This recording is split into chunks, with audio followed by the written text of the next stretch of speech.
we have anger, we have resentment, we have fear, we have jealousy, we have anxieties. And in order for us to let them go, we have to be willing to shed our shell. Welcome to the Fish and Coach Show. My name is Brandon Fisher. This is Coach Ratner. Today, we're going to explore the idea that you got to let go to grow.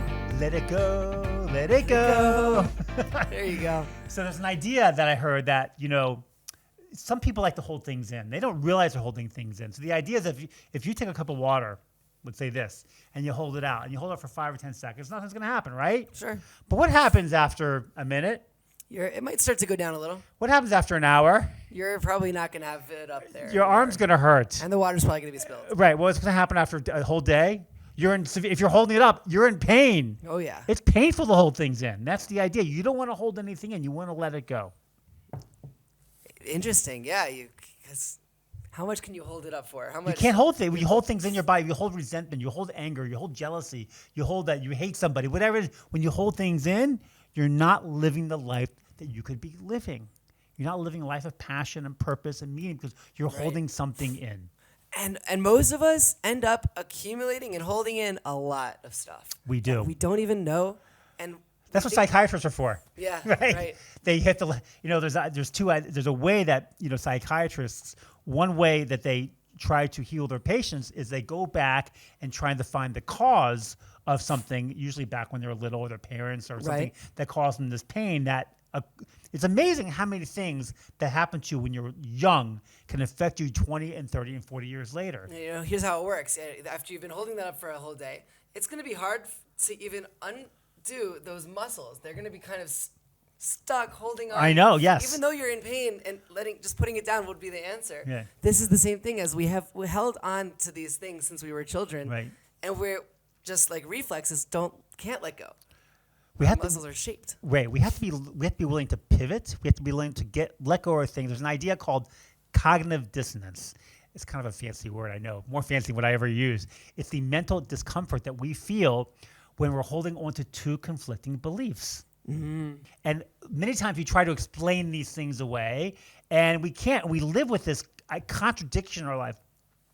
It might even be my next book called False Dichotomies, because sometimes when we live a contradiction, we don't realize that it's causing us pain. It might not cause physical pain, but it's causing us to not really achieve what we can in life. Because it leads to confusion. It leads to everything. And we don't realize it, but there's conflicting beliefs. And right. I mentioned one, which I don't want to get into politics and things like that, but it does bother me that there are a lot of people who are saying right now with Corona, who are saying you need to get the vaccine not for yourself, but for other people, because you have to protect other people, which I understand it makes sense. But many of these same people are also the same ones that are saying, you know what, I want women's rights. We have rights to abortion, which is fine if they believe that. But you now have two conflicting beliefs. On one hand, you want to protect other people around you. On the other hand, who's protecting the child? Who's protecting the unborn child? Right. Right. You're now in conflict with yourself and might not realize it. Yeah, that's right. It's pretty heavy, isn't it? That's true. Yeah. And are we willing to question this? Are we willing to question the things that we're afraid to let go of? Are you willing to question the things that you are too afraid to let go of? Right. You have to question yourself. Here's an example. When I went skydiving, have you been skydiving, Coach? No, I'm not going skydiving. No, okay. So not a chance in the world. I did go hang gliding, which I'll tell you in the story. Okay. I'm never doing it again. Yeah. I got completely nauseous over it. I went with my wife. We went to North Carolina. Sure. I mean, I'll tell you the story. Okay, we're off topic a little bit, but it was great. We went to this place where there's a hang glider and a man who's on it, and you're underneath them, strapped into this guy. Right. And they have a plane that pulls you with a rope, the hang glider, and the plane, and there's a rope and the hang glide, and you go up about a mile and a half in the sky. Wow. And the plane lets you go, and now you hang glide down. Now you're just I was not hang gliding; I was just riding it. I did it with two of my kids. Did it, and I was so nauseous. Oh my gosh! Well, but my kids loved it. My wife loved it. Sounds great. Yeah, I'm not doing it again. No. Anyway, so I got topic skydiving. It's interesting. I mean, it's around the same thing. You're on the plane, and it's the scariest. I mean, it could be the scariest. For me, it was the scariest 20-minute flight ever. Because you're flying 20 minutes and you know that you're not coming down with the plane. Oh my gosh! Right? I'm not doing this. I'm tied on to this guy behind me who's got all the control. But for some reason, I'm like, if I mess up, I'm going to die. None of it is in my control. Thank goodness. So when you get out of the airplane, they make sure your hands are not able to grab anything. You know, because if you're going to grab onto the plane, Oh, you could hurt yourself. you will to die, right? Yeah, you hurt Right. the guy, you hurt yourself. That's the only way you can mess up. Right. You have to be completely independent, not connected to the plane when you fall. And you don't want to be, because it's our natural reaction to grab on. But You're scaring me just telling me about this. I don't want to. But then you do like a flip. Always ask your guy. Yeah. You're not going to do it, but always ask your guy to do a flip out of the plane. That's what I was told before I went. So we do the flip, and I remember looking up and then just seeing the airplane fly away. Can you imagine? It's so cool. That is pretty awesome, though. Yeah. I have to Yeah. admit that is really awesome. And if I wasn't so scared, I'd consider doing Right.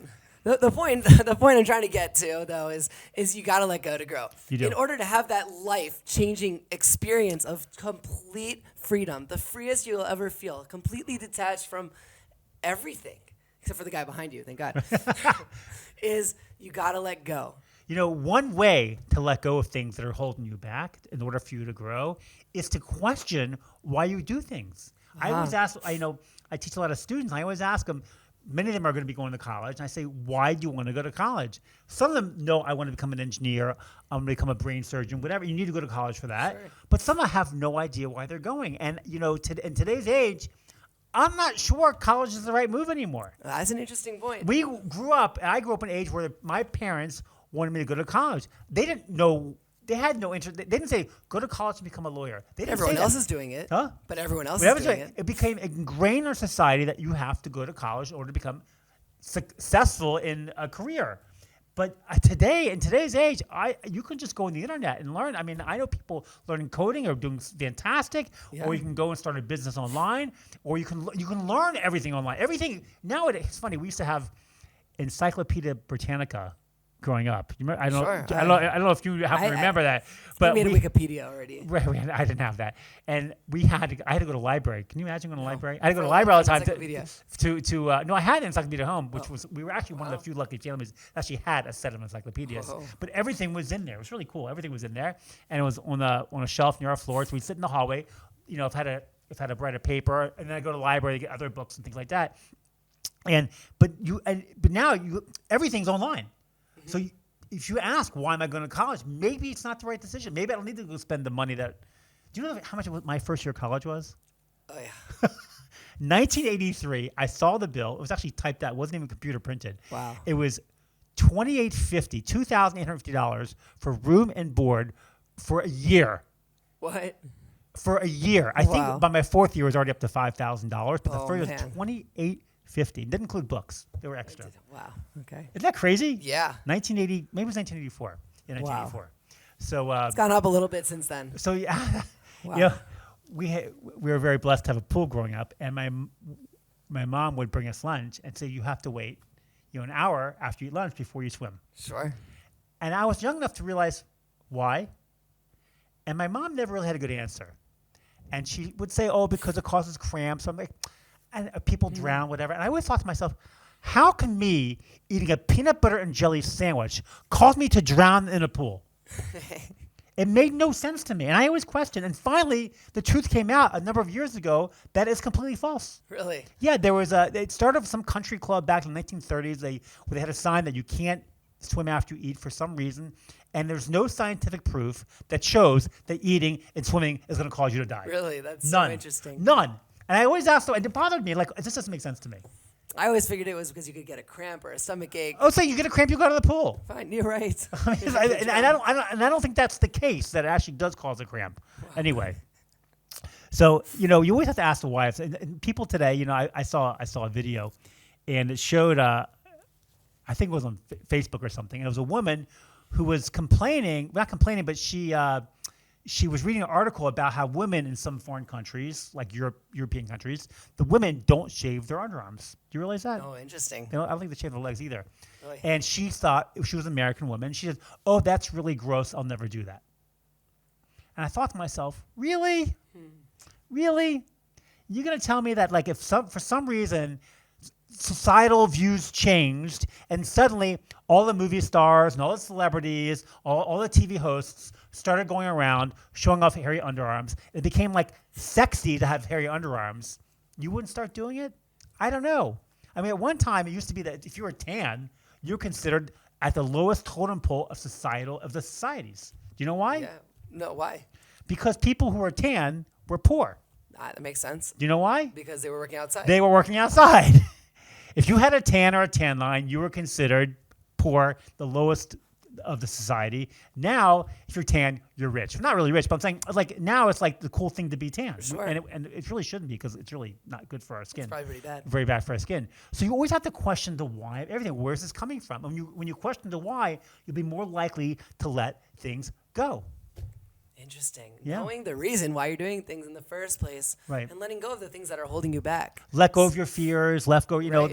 there's a story about a lobster was given over by Rabbi Twersky from Pittsburgh, and he says that a lobster has a shell, and its shell doesn't grow, but its body grows. And what happens when its body grows? It starts to feel uncomfortable and start to feel tight. So what it does, it has to molt. It loses its shell. So what the lobster does, it goes behind a rock because it feels vulnerable, Interesting. and then it grows a new shell, and it goes back out into the wild. Wow. Lobsters are pretty judgmental species. I know. You have So to what happens? hide. What happens when we feel insecure? What happens when we feel pain, mental pain? We're not comfortable with ourselves. What do? We go to the hide. doctor. We hide. We go to the doctor. We take a Percocet and we mask we mask what's hurting us. We're not willing to become vulnerable.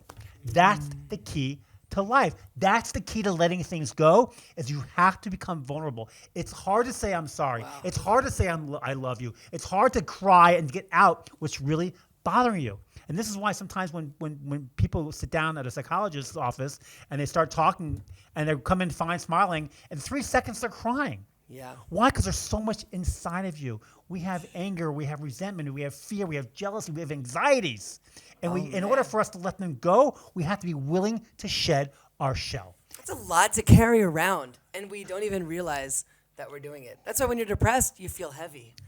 Yes. Right? Because you're carrying around just so much weight. Well, not only do you feel heavy, you are heavy because if you're depressed, you're probably compensating for the fact that you're miserable by you think you're making yourself feel good, that food's compensating for making you Right. happy. And then also it becomes physical too. Then it becomes physical, right? It's mental and it becomes It's physical. both. So The point is you got to let go of that. So Right. like, if somehow, see, as a psychiatrist, like we said earlier, but Yeah. understand that that's what's holding you back and face those things that you're too afraid to let go of. There's a number of ways that we hide our fears. There's a number of ways. One is by venting. Sure. You know, there are people who have anger and they yell at people in order to mask what's holding them, that their issues, or they vent by. I hear about people maybe that like talk a lot.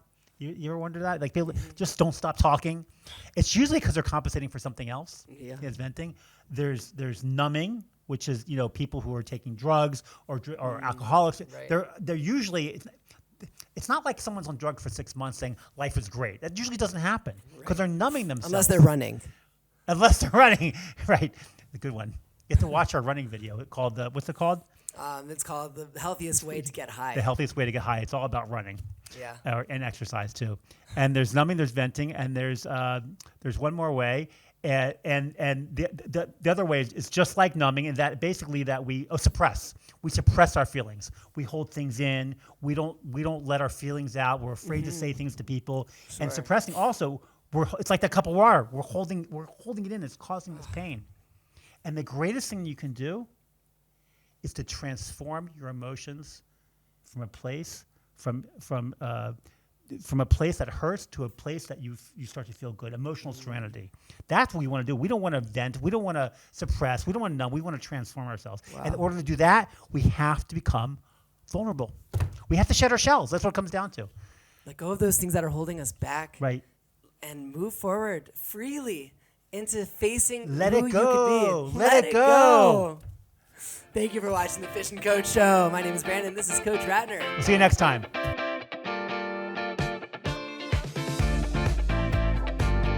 Thanks for watching the Fish and Coach Show. If you like what you just watched, make sure you like, subscribe, and comment with any ideas you'd like to see on any future episodes. We'll see you next time.